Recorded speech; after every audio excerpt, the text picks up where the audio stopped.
Shuddho buddho vimuktaha Shruti shikhara giram mukhyatatparya bhumi Yasmad jadam samastam jagadidam amrtat vyapya sarvam stito yaha Yasyam sham shavatarai Suranaravanajairekshidam sarvamedad Tam bhumanam mukundam hridigatam amalam Krishnameva prapadye Tam bhumanam mukundam hridigatam amalam Krishnameva prapadye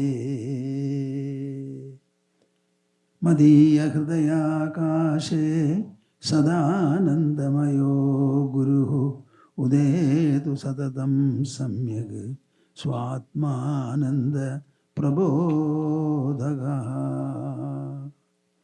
Harihi Harihi Harihi Om Tatsat Jaya Guru Jaya Guru Jaya Guru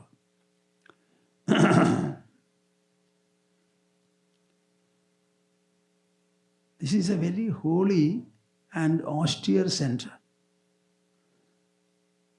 Primarily, it's the center of worship where various people come, assemble, and pray according to their hearts' pulsations and motivations. But the entire devotional worship constitutes a very important part of austerity that every human is supposed to do. Yajna, dana and tapas are the three constituents of a good and noble human life according to our Vedic pronouncements. So before commencing to say whatever I propose to or comes to my mind, I would like all of you to chant 3 times Omkara collectively.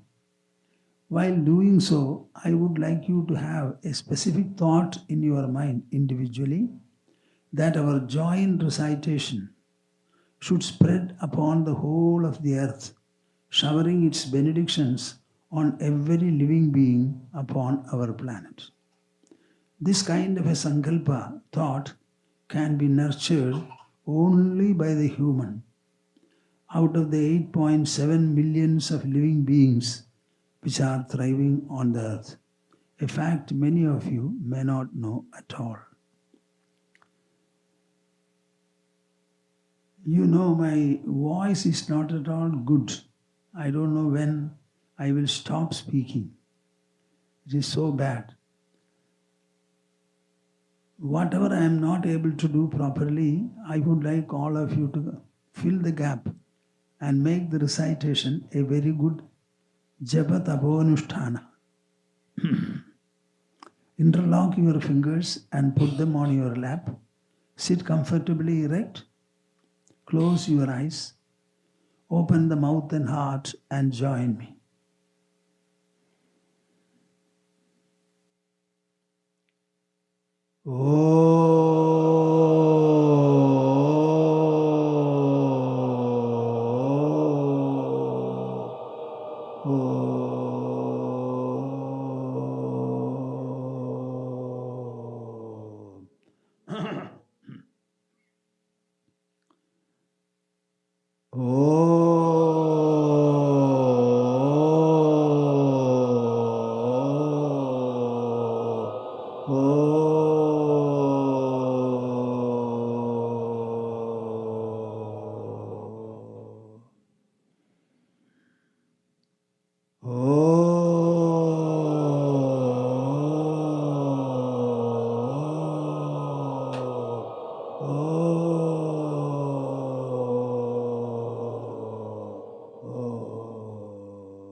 Harihi, Harihi, Harihi Om Tatsat. Dear and blessed lovers of God, this is a very holy occasion. Now I understand I had come here earlier once to talk to a good number of people about the building of a temple in Kashmir. I would like to tell you that we are running 7 temples. One of them, the Dakshinamurti temple, was installed by us. Very rarely this happens. All the other 6 temples were entrusted to us by those people who are managing them, sometimes owning them, because they were unable to run the temple. So we rebuilt all of them and we are continuing to manage it. But I always say, sannyasins are not the people to manage temples. We don't need the temples. But I would like the temple institution to be very much in prevalence, because our Hindu culture and Hindu dharma has been preserved and perpetuated only by 2 parallel important institutions. One is the temple where hundreds, thousands, 10,000s, lakhs and even more, millions of people visit. Whereas the ashrams are an abode where a man of spiritual realization at least lives, because an ashram comes around him. There you have a speaking and a responding God. In the temple when you go, you can only look at the deity and worship. The deity is not supposed to show any kind of a movement or acknowledgement. It should be absolutely still. Any movement is considered to be calling for purificatory ceremonies. So in the temple, you go and worship to your own satisfaction and come away. Whereas to the ashram you go to find somebody to whom you can speak, communicate, place any questions of inquiries that you have and seek answers from. So what the temple is unable to do, the ashrams do. They are very complementary. Our tradition says that when there are 10, 20 or more houses, Hindu homes, there must be a temple amongst them. In the temple, everything is looked after by the people around, by the devotees who come to the temple. In your house, you manage the whole house.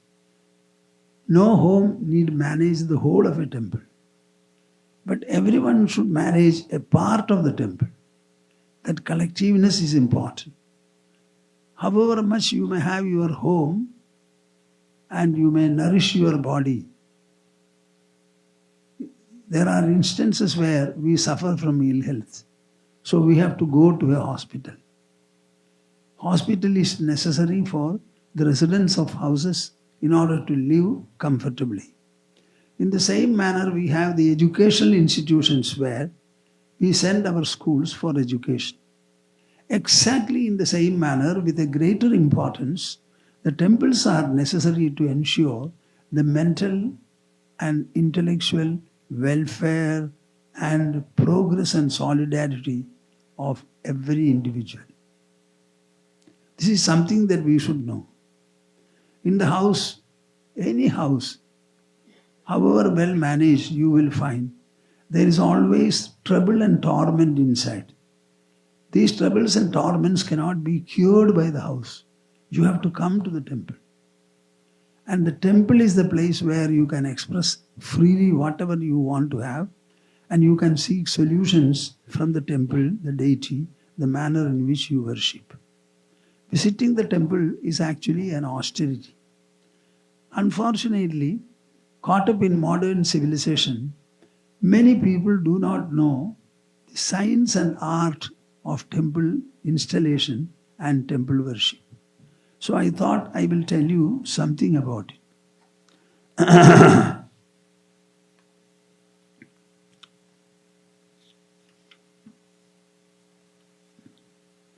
Bhumer utpannamashmam kathamapi tato chidya tasminnanegam divyam rupam jabhavam swamadigatamaho kurvada shilpi hastad devasthanam hinitva Punarabi vividhaihi mantra tantraistu divyaihi prananangancha tasmin rajayati purusho swatma shaktya swamatya. When does a temple really get born? Initially you make architecturally whatever is required to be the Garbhagriha for the installation of the deity and all the surrounding elements, etc. This is only a rudimentary temple. This temple has to be properly made. So the first thing that you plan about is the Garbhagriha, where the deity is installed. Now the Garbhagriha itself is for the deity to be installed. What is this deity? Have you thought about it? Bhoomer utpannam ashram. Rocks, stones are a product of the earth, product of the mountains. First of all, these rocks have to be identified properly, whether it is suitable for making an idol, is the Shila satisfactory, etc. And then they split a portion of the rock. Split it further if necessary. And the Shilpi, he goes on hammering it, administering to that stone the shape that he has in his mind. Whatever is the deity, that deity will be depicted by virtue of his craftsmanship. Divyam rupam cha bhavam swamadhigatamaho gurvada shilpi hastat. How the deity would look. Recently in India, a Rama deity was made from, I think, from Andhra Pradesh. They had ordered for and finally selected the idol which was made in Andhra Pradesh. Tamil Nadu. No, Andhra land. Telugu land. Karnataka. Oh, Karnataka. Okay. A selection was made. And you see, for the north, the deity went from the south. It was so important. A very good committee sat in judgment. So the Shilpi is actually administering to the stone the imagination that he has. And it is not done in 1 or a few hours. It is done in weeks, days and perhaps months. That deity is brought to the Devasthana. And what happens? Punarapi vividhair mantra tantraistu divyaihi. The priests sit together and they start performing in their mind by virtue of sankalpas and imaginations, and orally they chant mantras. And by doing so, they are trying to impart to the deity the necessary spiritual divine brilliance. You must mark my words. When it is brought, it is only a stone, absolutely inert, insentient. Now it receives divinity, divine brilliance and benedictory power by virtue of the priestcraft that surrounds it. And good priests, before making an installation, will have their own austerity in their houses. Some may do it for a week, some may do it for 41 days to get prepared to impart to the deity the status of godhood. The stone becomes a god. This is what you should understand. And it becomes a god in the hands of the human mind and its pulsations. Tell me now which is greater? All the mantras are formulated by us, evolved by us. They are chanted austerely by us. All the ceremonies are performed by us. Behind everything, the mind and the intelligence of the human are alone involved. Then, finally, all the ceremony is over. The chief priest tells you, now it has become a seat of God. You can pray to him and get your wishes fulfilled. So there are two important factors. One is the divine brilliance, and there is the benedictory power. When it is installed, it generally takes 12 years for the power to last. As devotees go to the temple and worship, everyone goes there only seeking some benefits. So these benefits have to be bestowed by the deity. It is like taking money from a savings bank. Whatever brilliance is imparted to the deity, that gets exhausted whenever devotees come and worship there. So after 12 years, a full rejuvenation ceremony has to be done. It will take generally 11 days, and 11 or more priests would arrive. And the whole performance is to instill and infuse further divine brilliance and benedictory power to the deity. Now these priests, after doing the installation or rejuvenation, go home and they have to undergo a spiritual austerity, primarily the chanting of Gayatri Mantra, for at least 41 days to recoup themselves. Because whatever they have in the form of mental, intellectual, spiritual power, they have infused into the deity. So they become exhausted. So they have to replenish it by austerity in their home. This is the temple science. Why is the temple made or deity installed? There is a beautiful statement in Tantra Shastra. Sarvatra gosi bhagavan kila yadya vitvam avahayami yatha vyajanena vayum gudho yathaiva dahano mathanadupaidi hyavahito vihitatha tvamupaishi charcham. Very rarely the temple devotees ask me to go and tell them, we are going to the temple, we worship there. But Swamiji, we don't know what the temple is and what the divinity is and how should we worship. Will you please come and tell us what is all this? Rarely, whenever they invite, I do go and talk to them, explaining the whole process. Sarvatra gosi bhagavan kila yadya vitvam. What is the deity installed here? Whatever may be the name that you give, it is after all God or Godhood. And who or what is this God? God is present everywhere, omnipresent. Because He is omnipresent, He does not have a head, hand, feet or anything like that. That is why in Puri Jagannatha temple, the temple does not have hands, feet, etc. That is also a deity. So, He cannot have any kind of a form. Form means limitation, omnipresent. And such an omnipresent God, if ordinary people are told, you worship the omnipresence, they will be at a loss. How to worship the omnipresent? Where to go and what to do? He is like space everywhere.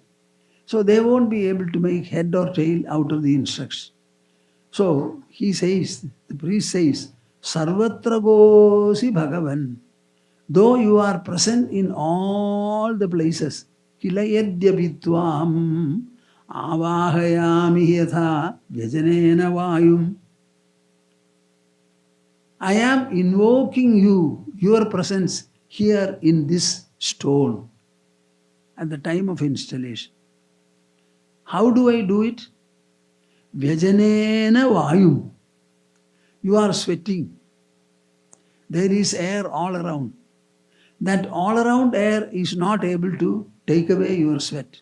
So what do? You take a hand fan and start blowing the wind. When you start blowing, the sweat is taken away. What are you doing? You are doing only, air is already there.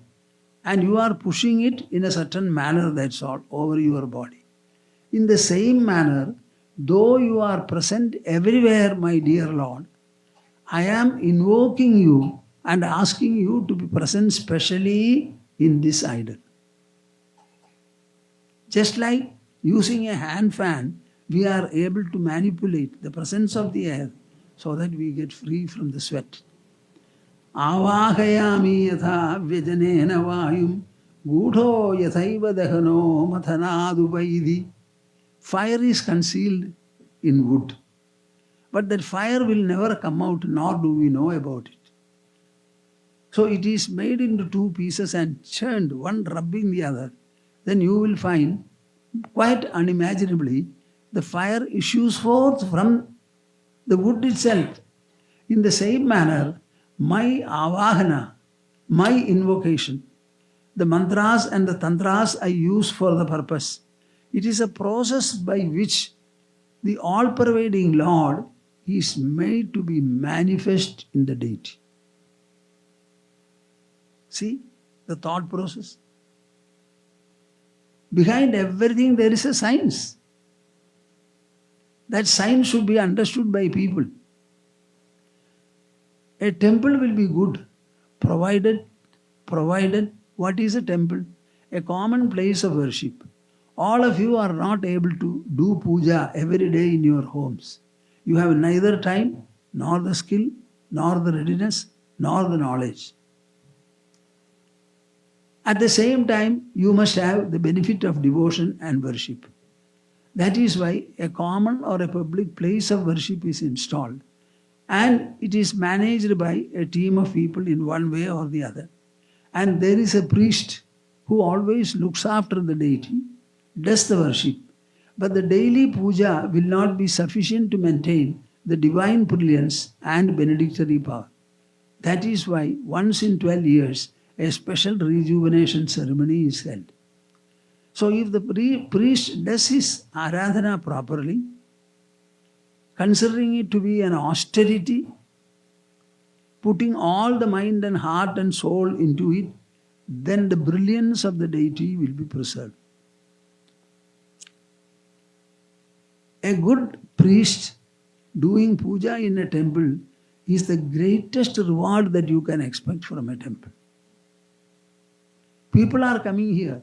When they look at the deity, they should feel, yes, it is something divine. That feeling will come when the priest is able to infuse his mind and heart into the deity. It's a great service that the priest does. Actually, no remuneration the priest should seek for, but people should automatically give them whatever they want. Such priests will be also getting more money. It is not a salaried job at all. It is a great service. A scholarly man, an austere man, especially a Brahmin, can never think of doing. So a lot of divinity is attached to it. And divinity comes from austerity.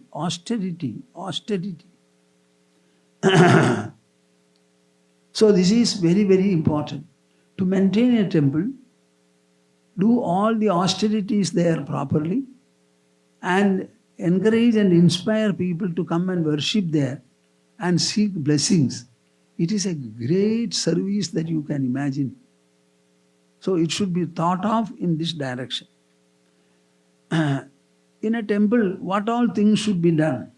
Nitya pujam pragrihnansa hyacharya tapasapicha utsavad annadanena jnana yajnena chadhiyam bhaktabhishta pradasamyak tanodi janamangala. In a temple, mere puja is not sufficient. You must have some periodical festivity in the temple. Why? All people will not be able to come to the temple daily, but they still have a regard for God and they want to worship also. But they won't be able to come every day. So at least have periodically some festival in the temple, so that when it is a festival both for the eyes and the ears, people will feel like coming there. At least those days they will come. And that is sufficient. Such people also are there. We have to think about the whole humanity, the entire variety contained there. So, Utsavad Annadanena.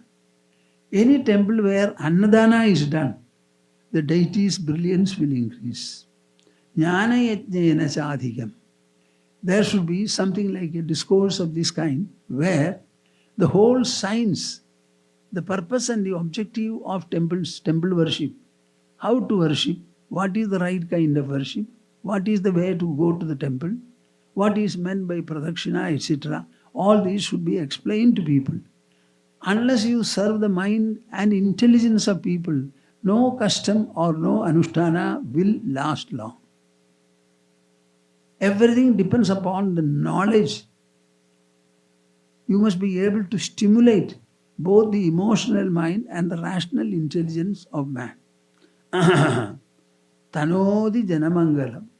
When all these things are done, the temple becomes a much better devotional center and it will grow. Whenever I go to a temple, the only thought I have is, may the orbit of this temple, temple worshippers, etc., increase. May the deity attract more and more people and the place be worthy of being visited. This is the type of feeling I have whenever I go to the temple. So I thought of mentioning this to you. Whenever I explain this and people hear me, they are wondering, Swamiji, we never knew that temple is a science. God has not asked us to worship Him in a temple. It is our decision. It is for our purpose. Our purpose. God doesn't speak anything at all. People will say, God revealed to me. They are also revealed to me. The human is the agent there. God has not spoken. He feels that he has heard. So exactly, it is all man's creation. And here is a great science behind it. This every one of you should know. So the temple and the ashram, they are mutual and complementary, I said. Whenever there is a temple, its needs should be looked after by the people, by the devotees and the others. In order to construct a temple anywhere on the earth, you can seek support from anywhere in the world. Because every deity is a universal deity. Now the deity, it is not restricted to Irvine. It is restricted to the entire United States, the entire earth. So you can seek support from anybody.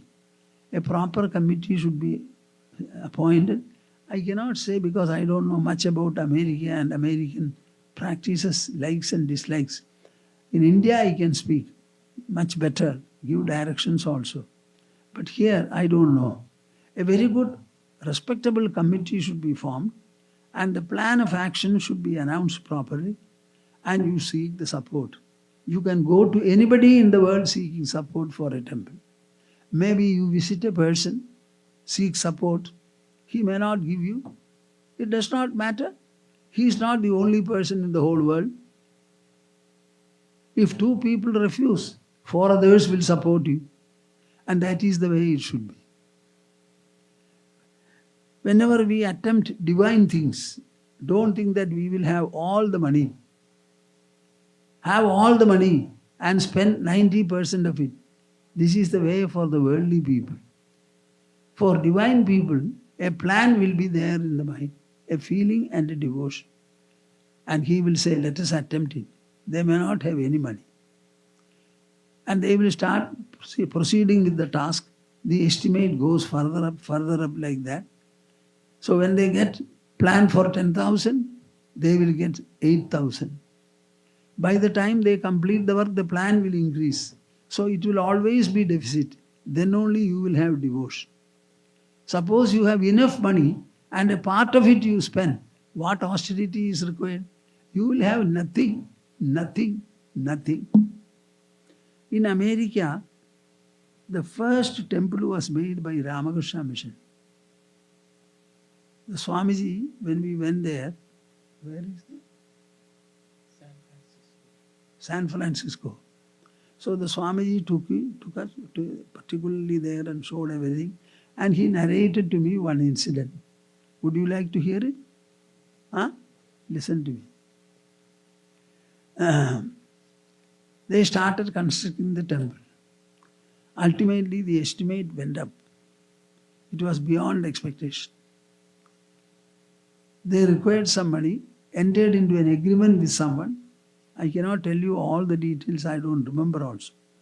And then a deadline came to them where they had to pay the money they have taken on loan.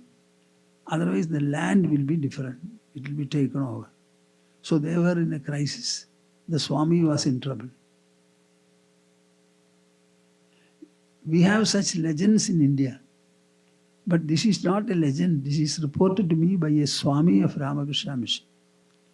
You know, one unknown person came there one day. He inquired about which is the temple and who is the man in charge, etc. And finally said, I have brought $50,000. I wanted to give it to you and go away. $50,000 were given by him and he disappeared. When did this happen, Swami?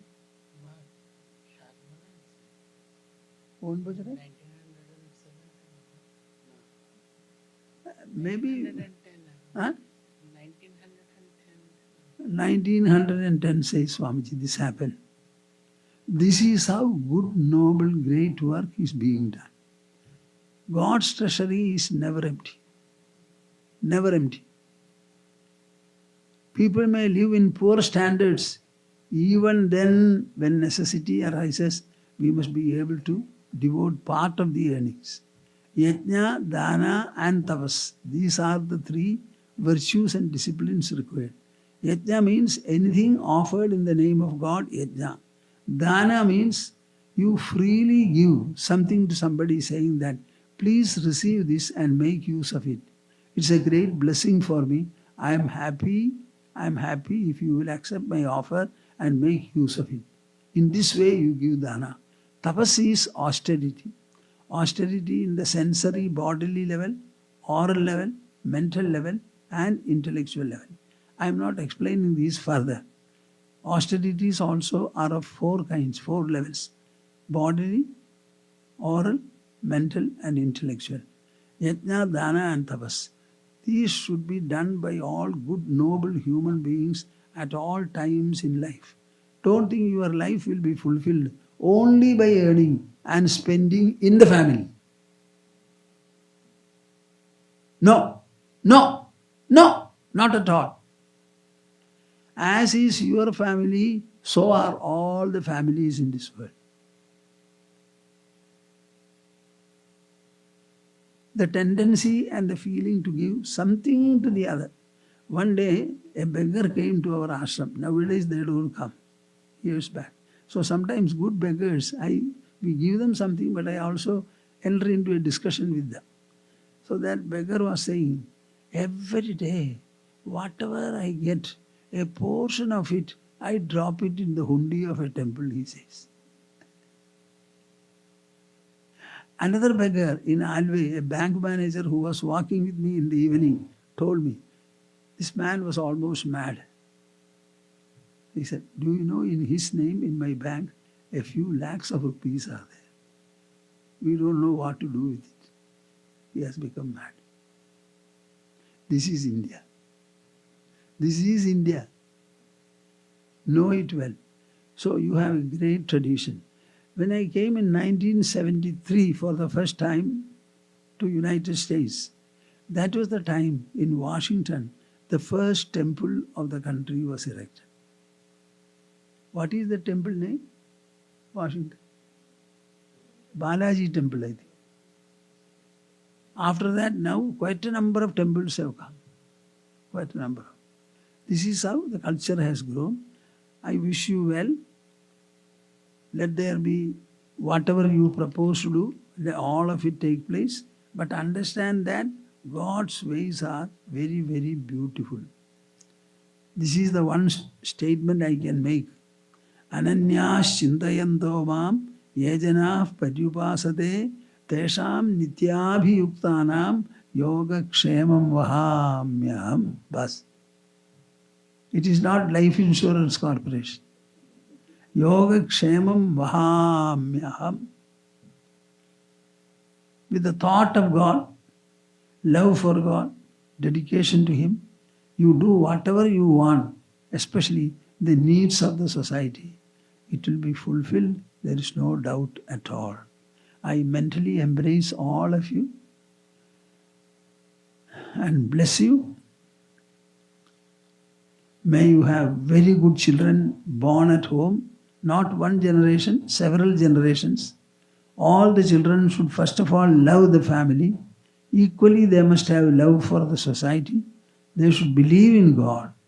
They should also get educated, gain skills and merits, and earn well, contribute to the nation's and globe's productivity. Even in this manner, you will find the entire world will become prosperous, peaceful, and stabilized. I will conclude the session.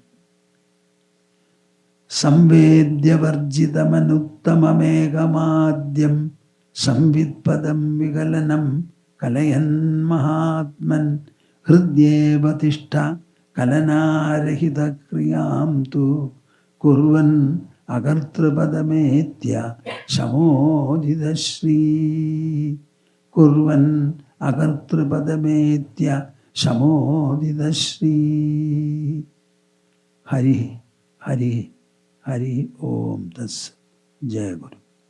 We shall have a conclusional Omkara and then disperse.